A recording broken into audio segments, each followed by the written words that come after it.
നമ്മൾ ഇന്നത്തെ ക്ലാസ്സിൽ ഡിസ്കസ് ചെയ്യാൻ പോകുന്നത് ഇന്ത്യയിലെ കാലാവസ്ഥ എന്ന് പറയുന്ന ഭാഗമാണ്. അപ്പോൾ തൊട്ട് മുന്നത്തെ ക്ലാസ്സിൽ നമ്മൾ ഇന്ത്യയുടെ കാലാവസ്ഥ തുടങ്ങി വെച്ചു. ഇത് രണ്ടാമത്തെ ക്ലാസ്സാണ്. തൊട്ട് മുന്നത്തെ ക്ലാസ്സിൽ നമ്മൾ ഉഷ്ണകാലം പഠിച്ചു, അതുപോലെ ശൈത്യകാലം, അതുമായിട്ട് ബന്ധപ്പെട്ട ഡീറ്റെയിൽഡ് ആയിട്ടുള്ള കാര്യങ്ങൾ ഡിസ്കസ് ചെയ്തതാണ്. അപ്പോൾ ഇന്ന് നമുക്ക് പറയാനായിട്ടുള്ളത് മൺസൂൺ കാലാവസ്ഥയെ പറ്റിയിട്ടാണ്. ഇന്ത്യയിൽ അനുഭവപ്പെടുന്ന രണ്ട് മൺസൂൺ കാലാവസ്ഥയാണുള്ളത്. തെക്ക് പടിഞ്ഞാറൻ മൺസൂൺ കാലാവസ്ഥയും വടക്ക് കിഴക്കൻ മൺസൂൺ കാലാവസ്ഥയും. അപ്പോൾ നമ്മൾ ഈ പറയുന്ന തെക്ക് പടിഞ്ഞാറൻ മൺസൂണും വടക്ക് കിഴക്കൻ മൺസൂണുമാണ് ഡിസ്കസ് ചെയ്യാനായിട്ട് പോകുന്നത്. അപ്പോൾ ആദ്യം തെക്ക് പടിഞ്ഞാറൻ മൺസൂൺ കാലാവസ്ഥയാണ്.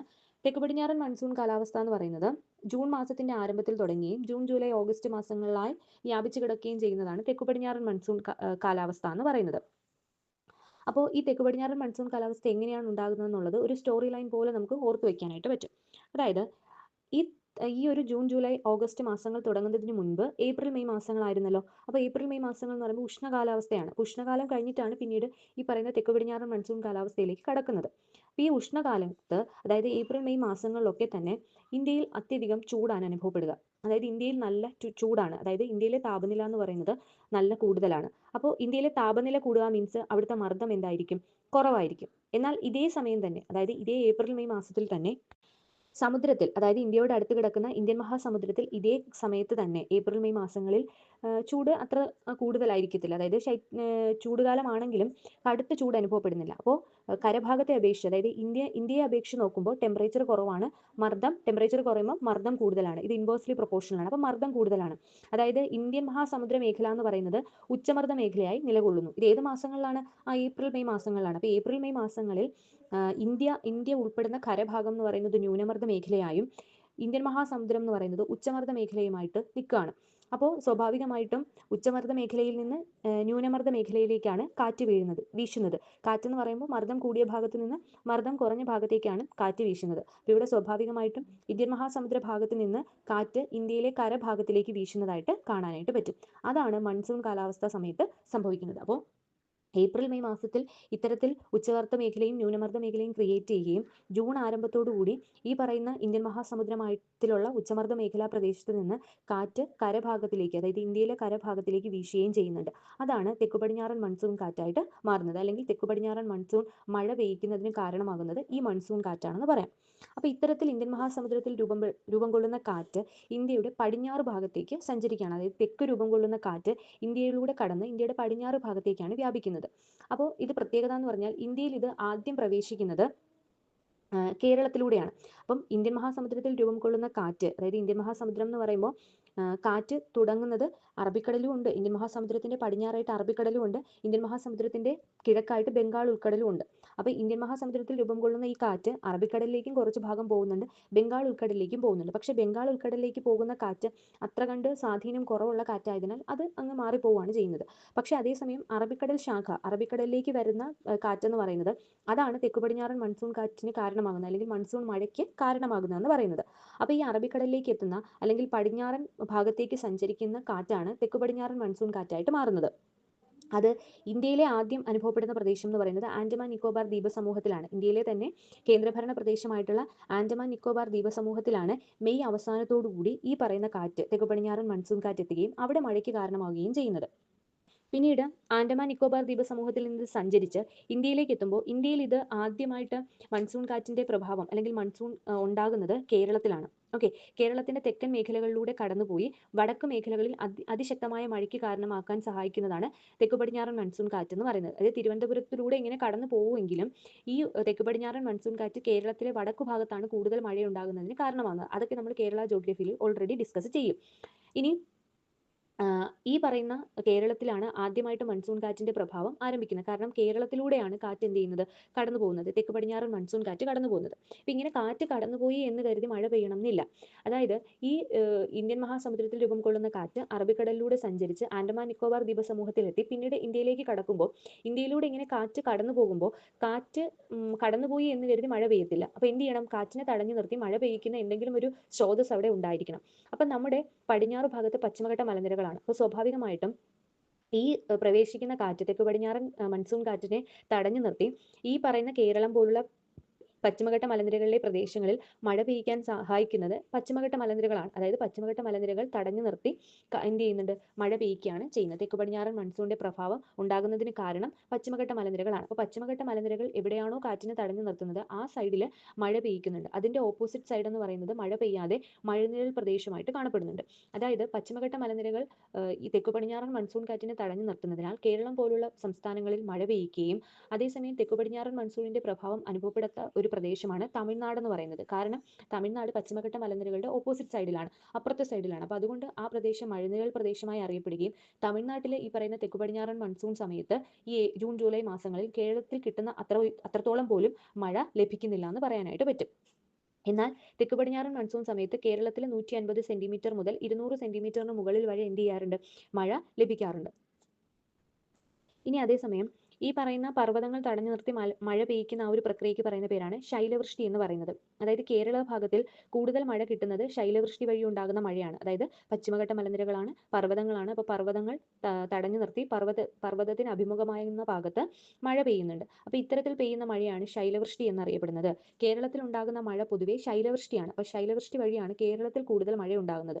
എന്നാൽ ഇന്ത്യയിൽ കൂടുതൽ മഴ ഉണ്ടാകുന്നത് ശൈലവൃഷ്ടി വഴിയല്ല, സംവഹന വൃഷ്ടി വഴിയാണ്. സംവഹന വൃഷ്ടി എന്ന് പറയുന്നത് പകൽ സമയത്ത് ഭൂമിയുടെ ഉപരിതലം നല്ല രീതിയിൽ ചൂട് പിടിക്കുന്നു. അപ്പോൾ ചൂട് പിടിക്കുമ്പോൾ ഭൂമിയിലുള്ള ജലം ബാഷ്പമായിട്ട് മുകളിലോട്ട് പോവുകയും ഉച്ചയ്ക്ക് ശേഷം അല്ലെങ്കിൽ ഈവനിങ്ങോടുകൂടി 4 മണിയോടുകൂടി ഇടിയോടുകൂടിയ മഴ പെയ്യുകയും ചെയ്യുന്നുണ്ട്. അപ്പോൾ ഇതിനെയാണ് ഉച്ചരിത വൃഷ്ടി അതല്ലെങ്കിൽ 4 മണി മഴ എന്നൊക്കെ 4 o'clock റെയിൻ എന്നൊക്കെ അറിയപ്പെടുന്നത്. ഇത് ഇടിയോട് കൂടിയ മഴയായിരിക്കും. ഇതാണ് ആക്ച്വലി സംവഹന വൃഷ്ടി എന്ന് പറയുന്നത്. അപ്പോൾ കേരളത്തിൽ ഏറ്റവും കൂടുതൽ മഴ ഉണ്ടാക്കുന്നത് ഏതാണെന്ന് ചോദിച്ചു കഴിഞ്ഞാൽ അത് സംവഹന വൃഷ്ടി വഴിയുള്ള മഴയാണ് കേരളത്തിൽ ഏറ്റവും കൂടുതൽ മഴ ഉണ്ടാക്കുന്നത്. ഇനി നമ്മൾ ഈ പറയുന്ന കേരളത്തിൽ എത്തുന്ന തെക്കു പടിഞ്ഞാറൻ മൺസൂൺ കാറ്റ് പിന്നീട് എന്ത് ചെയ്യുന്നുണ്ട്, മറ്റ് പ്രദേശങ്ങളിലേക്ക്, അതായത് മഹാരാഷ്ട്ര, ഗുജറാത്ത്, ഛത്തീസ്ഗഡ് പോലുള്ള പ്രദേശങ്ങളിലേക്ക് പോവുകയും അവിടെ എന്ത് ചെയ്യുന്നുണ്ട്, മഴ പെയ്യുകയും ചെയ്യുന്നുണ്ട്. അതോടൊപ്പം തന്നെ ഗുജറാത്ത്, രാജസ്ഥാൻ, പഞ്ചാബ് പോലുള്ള പ്രദേശങ്ങളിലേക്ക് കടക്കുകയും അവിടെ മഴ പെയ്യുകയും ചെയ്യുന്നുണ്ട്. ഈ രാജസ്ഥാനിലൂടെ കടന്നു പോകുന്നുണ്ട് എങ്കിലും രാജസ്ഥാനിൽ വലിയ രീതിയിലൊരു മഴയ്ക്ക് കാരണമാകുന്നില്ല. കാരണം രാജസ്ഥാനിൽ ഈ പറയുന്ന കാറ്റിനെ തടഞ്ഞു നിർത്തി മഴ പെയ്യിക്കുന്ന രീതിയിൽ ഒരു പർവ്വതങ്ങളും കാണപ്പെടുന്നില്ല. അപ്പോൾ അതുകൊണ്ട് ഈ പറയുന്ന കാറ്റിനെ തടഞ്ഞു നിർത്തി രാജസ്ഥാനിലൊന്നും വലിയ രീതിയിൽ മഴ പെയ്യിക്കുന്നില്ല. പക്ഷേ രാജസ്ഥാനിലൂടെയൊക്കെ ഈ കാറ്റ് പിന്നീട് കടന്നു പോകുന്നുണ്ട്. എന്നാൽ പഞ്ചാബ് പ്രദേശങ്ങളിൽ നല്ല രീതിയിലുള്ള മഴയ്ക്ക് കാരണമാകുന്നുണ്ട്. തെക്കു പടിഞ്ഞാറൻ മൺസൂൺ കാലാവസ്ഥ പഞ്ചാബ് പോലുള്ള മേഖലകളിൽ നല്ല മഴയ്ക്ക് കാരണമാകുന്നുണ്ട്. അതിനൊരു പ്രധാനപ്പെട്ട കാരണം എന്ന് പറയുന്നത് ഹിമാലയ പർവ്വതമാണ്. അപ്പോൾ ഹിമാലയ പർവ്വതം തെക്കു പടിഞ്ഞാറൻ മൺസൂൺ കാറ്റിനെ തടഞ്ഞു നിർത്തുകയും പഞ്ചാബ് മേഖലകളിൽ നല്ല മഴയ്ക്ക് കാരണമാവുകയും ചെയ്യുന്നുണ്ട്. ഇനി അതുപോലെ തന്നെ തെക്ക് പടിഞ്ഞാറൻ മൺസൂണിന്റെ പ്രഭാവം വടക്കോട്ട് പോകുന്തോറും കുറഞ്ഞാണ് വരുന്നത്. സ്വാഭാവികമായിട്ടും തെക്ക് പടിഞ്ഞാറൻ മൺസൂൺ കാലാവസ്ഥയാണ്. അപ്പോൾ അത് തെക്ക് രൂപപ്പെട്ട് പടിഞ്ഞാറ് ഭാഗത്തേക്ക് സഞ്ചരിച്ച് പിന്നെ മുകളിലേക്ക് പോവുകയാണ്, അതായത് വടക്ക് ഭാഗത്തോട്ട് പോവുകയാണ്. അപ്പോൾ അങ്ങനെ വരുമ്പോൾ വടക്കോട്ട് പോകുന്തോറും തെക്ക് പടിഞ്ഞാറൻ മൺസൂണിന്റെ പ്രഭാവം കുറഞ്ഞു വരികയാണ് ചെയ്യുന്നത്. കൂടുതൽ സഞ്ചരിക്കും തോറും ഈർപ്പവും എന്ത് ചെയ്യുന്നുണ്ട്, കുറഞ്ഞു വരികയാണ്. നമുക്ക് സ്വാഭാവികമാണ്, കൂടുതൽ പ്രദേശങ്ങളിലേക്ക് കാറ്റ് സഞ്ചരിക്കും തോറും അതിന്റെ ഈർപ്പവും കുറഞ്ഞു വരികയാണ് ചെയ്യുന്നത്. കിഴക്ക് നിന്ന് പടിഞ്ഞാറോട്ട് വരുംതോറും പ്രഭാവം കൂടി വരികയാണ് ചെയ്യുന്നത്. അതേസമയം പടിഞ്ഞാറ് നിന്ന് കിഴക്കോട്ട് പോകുന്തോറും തെക്ക് പടിഞ്ഞാറൻ മൺസൂൺ കാറ്റിന്റെ പ്രഭാവം എന്ത് ചെയ്യാണ്, കുറഞ്ഞു വരികയാണ് ചെയ്യുന്നത്. ഇനി ഏറ്റവും മഴ കുറവുള്ള ഇന്ത്യൻ പ്രദേശം എന്ന് പറയുന്നത് ലേ ലഡാക്ക് പ്രദേശമാണ്. അത് മഴനിഴൽ പ്രദേശമായതിനാൽ അവിടെ മഴ തീരെ കുറവാണ്. എന്നാൽ ഏറ്റവും കൂടുതൽ മഴ ലഭിക്കുന്ന പ്രദേശം എന്ന് പറയുന്നത് മേഘാലയയിലെ മൗസിൻഡ്രം, അതേപോലെ തന്നെ ചിറാപുഞ്ചി പോലുള്ള പ്രദേശങ്ങളാണ് നല്ല മഴ ലഭിക്കുന്നത്. ഇന്ത്യയിലെ ഏറ്റവും തണുത്ത പ്രദേശം എന്ന് പറയുന്നത് ദ്രാസ് എന്ന് പറയുന്ന പ്രദേശമാണ്. ഏറ്റവും വരണ്ട പ്രദേശം എന്ന് പറയുന്നത് ജയ്സാൽമീർ അഥവാ രാജസ്ഥാനാണ്. ഏറ്റവും ചൂട് കൂടിയ പ്രദേശം എന്ന് പറയുന്നത്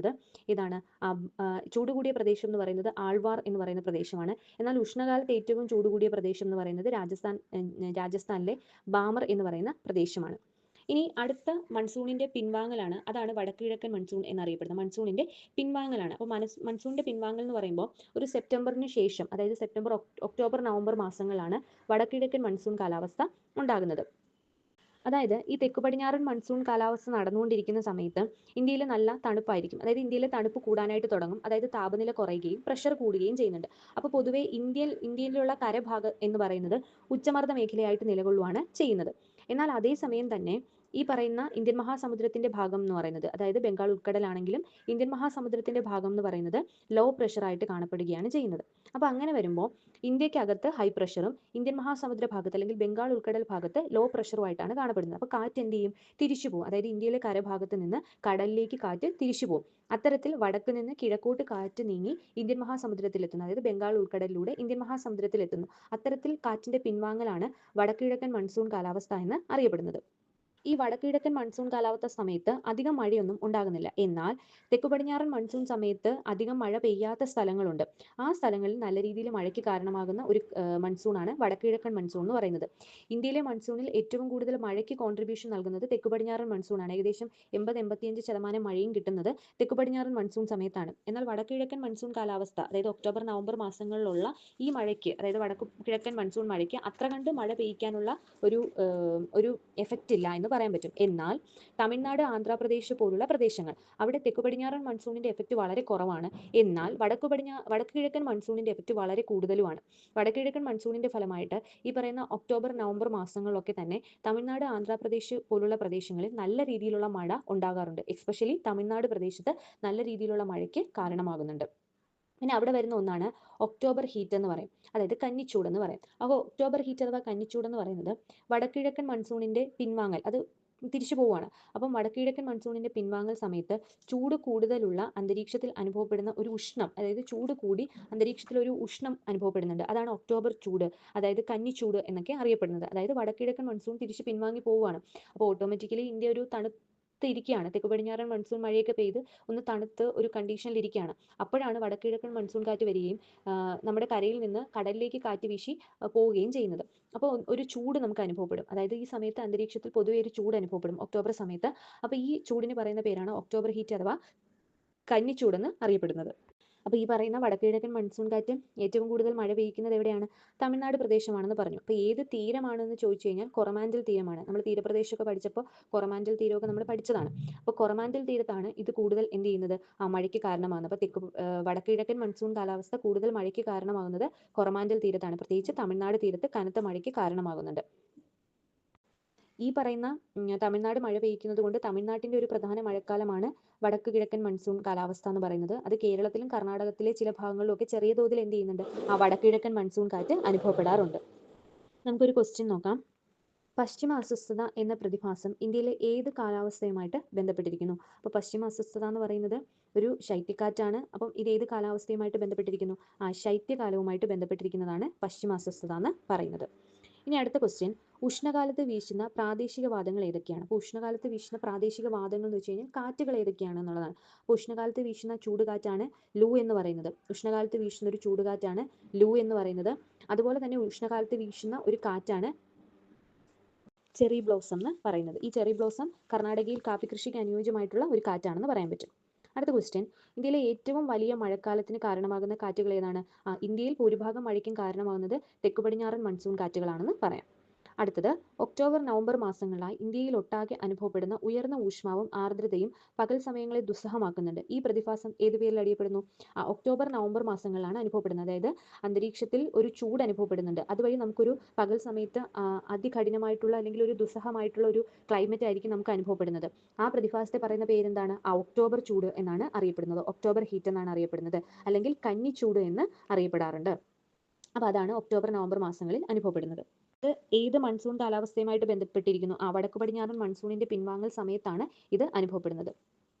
അടുത്ത ക്വസ്റ്റ്യൻ, ഇന്ത്യയിൽ അനുഭവപ്പെടുന്ന 4 ഇനം ഋതുക്കൾ ഏതൊക്കെയാണ്? ഉഷ്ണകാലം, ശൈത്യകാലം, തെക്കു പടിഞ്ഞാറൻ മൺസൂൺ കാലാവസ്ഥ, വടക്കുകിഴക്കൻ മൺസൂൺ കാലാവസ്ഥ. അത് നമ്മൾ ഓർഡറിൽ പറയുകയാണെങ്കിൽ ഉഷ്ണകാലം, അതുപോലെ തെക്കു പടിഞ്ഞാറൻ മൺസൂൺ കാലാവസ്ഥ, വടക്കുകിഴക്കൻ മൺസൂൺ, ശൈത്യകാലം. ഇന്ത്യയിലെ ശൈത്യകാലം ഏതൊക്കെ മാസങ്ങളാണ്? ഡിസംബർ, ജനുവരി, ഫെബ്രുവരി മാസങ്ങളാണ്. സൂര്യന്റെ ദക്ഷിണായന കാലത്ത് ഇന്ത്യയിൽ അനുഭവപ്പെടുന്ന കാലാവസ്ഥ ഏതാണ്? ശൈത്യകാലമാണ്. എന്നാൽ സൂര്യന്റെ ഉത്തരായന കാലത്താണ് അനുഭവപ്പെടുന്നത് ഉഷ്ണകാലമാണ്. ഇന്ത്യയിലെ ഏത് ഋതുവിന്റെ പ്രത്യേകതയാണ് പശ്ചിമ അസ്വസ്ഥത? പശ്ചിമ അസ്വസ്ഥത എന്ന് പറഞ്ഞാൽ മെഡിറ്ററേനിയൻ കടലിൽ നിന്ന് വീശുന്ന ശൈത്യക്കാറ്റാണ്. അതൊരു ശൈത്യകാലത്തെ പ്രതിഭാസമാണ്. ശൈത്യകാലത്ത് മെഡിറ്ററേനിയൻ കടലിൽ രൂപം കൊള്ളുന്ന ശക്തമായ ന്യൂനമർദ്ദം ക്രമേണ കിഴക്കോട്ട് നീങ്ങി അത് ഇന്ത്യയിൽ എത്തുമ്പോഴാണ് എന്തായിട്ട് മാറുന്നത്? പശ്ചിമ അസ്വസ്ഥതയായിട്ട് മാറുന്നത്. അത് ഉത്തരമഹാ സമതല പ്രദേശത്തേക്ക് വീശിയടിക്കുന്നു. പ്രത്യേകിച്ച് പഞ്ചാബ് പോലുള്ള സമതല പ്രദേശങ്ങളിലേക്ക് വീശിയടിക്കുമ്പോൾ ശൈത്യ സമയത്ത് മഴ ഉണ്ടാകുന്നതിന് കാരണമാകുന്നു. അത് റാബി വിളകൾക്ക് ഏറ്റവും അനുയോജ്യമാണ്. റാബി വിളകൾ എന്ന് പറയുമ്പോൾ ഗോതമ്പ് പോലുള്ള റാബി വിളകൾക്ക് ഏറ്റവും അനുയോജ്യമാണ്. ഈ പശ്ചിമ അസ്വസ്ഥത എന്ന് പറയുന്ന കാറ്റ് ഇന്ത്യയിലേക്ക് എത്താൻ കാരണമാകുന്ന ഒരു പ്രതിഭാസമാണ് ജെറ്റ് പ്രവാഹം എന്ന് പറയുന്നത്. അതായത് ട്രോപ്പോസ്ഫിയറിലൂടെ അതിശക്തമായിട്ടുള്ള വായു പ്രവാഹത്തെയാണ് നമ്മൾ എന്തെന്ന് വിളിക്കുന്നത്? ജെറ്റ് പ്രവാഹം എന്ന് വിളിക്കുന്നത്. അപ്പോൾ പശ്ചിമ അസ്വസ്ഥതയുമായിട്ട് ബന്ധപ്പെട്ട് ഒരുപാട് ക്വസ്റ്റ്യൻസ് വന്നിട്ടുണ്ട്. അടുത്ത ക്വസ്റ്റ്യൻ, ഇന്ത്യയിലെ ഉഷ്ണകാലം ഏതാണ്? ഏതൊക്കെയാണ്? മാർച്ച് മുതൽ മെയ് വരെയുള്ള കാലമാണ് ഇന്ത്യയിലെ ഉഷ്ണകാലം എന്ന് പറയുന്നത്. ഉഷ്ണകാലത്ത് സൂര്യൻ ഏത് കാലമായിരിക്കും? സൂര്യന്റെ ഉത്തരായന കാലമാണ് ഇന്ത്യയിൽ ഉഷ്ണകാലമായിട്ട് അനുഭവപ്പെടുന്നത്. ഇനി ഉഷ്ണകാലത്ത് ഏറ്റവും അധികം ചൂട് ലഭിക്കുന്ന ഇന്ത്യയിലെ പ്രദേശം എന്ന് പറയുന്നത് രാജസ്ഥാനിലെ ബാമർ എന്ന് പറയുന്ന പ്രദേശമാണ്. അടുത്ത ക്വസ്റ്റ്യൻ, ഉഷ്ണകാലത്ത് പശ്ചിമ ബംഗാളിൽ അനുഭവപ്പെടുന്ന ഇടിയോടുകൂടിയ ശക്തമായ മഴയുണ്ട്. പശ്ചിമ ബംഗാളിൽ അനുഭവപ്പെടുന്ന ഇടിയോടുകൂടിയ ശക്തമായ മഴയാണ് കാൽ വൈശാലി എന്ന് അറിയപ്പെടുന്നത്. അതായത് അലറി വിളിക്കുന്ന കാറ്റും ആലിപ്പഴ വീഴ്ചയും ഉള്ള ഒരു മഴയാണ് കാൽ വൈശാഖി എന്നറിയപ്പെടുന്ന മഴ എന്ന് പറയുന്നത്. അഥവാ അതിന്റെ മറ്റൊരു പേരെന്ന് പറയുന്നത് നോർവെസ്റ്റർ എന്നറിയപ്പെടുന്ന മഴയാണ്. ഇത് ആസാമിലും നല്ല രീതിയിൽ മഴ കിട്ടുന്നുണ്ട്. അപ്പോൾ ആസാമിലെ തേയിലത്തോട്ടത്തിൽ ഒക്കെ കൃഷിക്ക് അനുയോജ്യമാക്കുന്ന മഴയാണ് കാൽവൈശാലി എന്ന് പറയുന്നത്. അതുകൊണ്ട് ഈ കാൽവൈശാലിയെ തീ ഷവർ എന്നും അറിയപ്പെടാറുണ്ട്. അതുകൂടി ഓർത്തു വെച്ചേക്കാം. അടുത്തത്, ഇന്ത്യയിലെ ഏറ്റവും പ്രധാന മഴക്കാലമായിട്ടുള്ള തെക്കു പടിഞ്ഞാറൻ മൺസൂണിന്റെ കാലയളവ് എന്ന് പറഞ്ഞു കഴിഞ്ഞാൽ ജൂൺ, ജൂലൈ, ഓഗസ്റ്റ്, സെപ്റ്റംബർ മാസങ്ങളാണ്. ഇന്ത്യയിലെ മഴക്കാലത്തിനും ശൈത്യകാലത്തിനും ഇടയിലുള്ള ഇടവേള എന്ന് പറയുന്നത് ഏതാണ്? മഴക്കാലത്തിനും ശൈത്യകാലത്തിനും ഇടയിലുള്ള ഇടവേള എന്ന് പറയുന്നത് ആക്ച്വലി വടക്കു കിഴക്കൻ മൺസൂൺ കാലാവസ്ഥയാണ്. അതായത് മൺസൂണിന്റെ പിൻവാങ്ങലാണ്. തമിഴ്നാട് പ്രദേശത്താണ് വടക്കുകിഴക്കൻ മൺസൂൺ കാലാവസ്ഥ കൂടുതലായും അനുഭവപ്പെടുന്നത്. ഇത്രയും കാര്യങ്ങളാണ് കാലാവസ്ഥ എന്ന ഭാഗത്ത് നമുക്ക് പഠിക്കാനായിട്ട് ഉള്ളത്.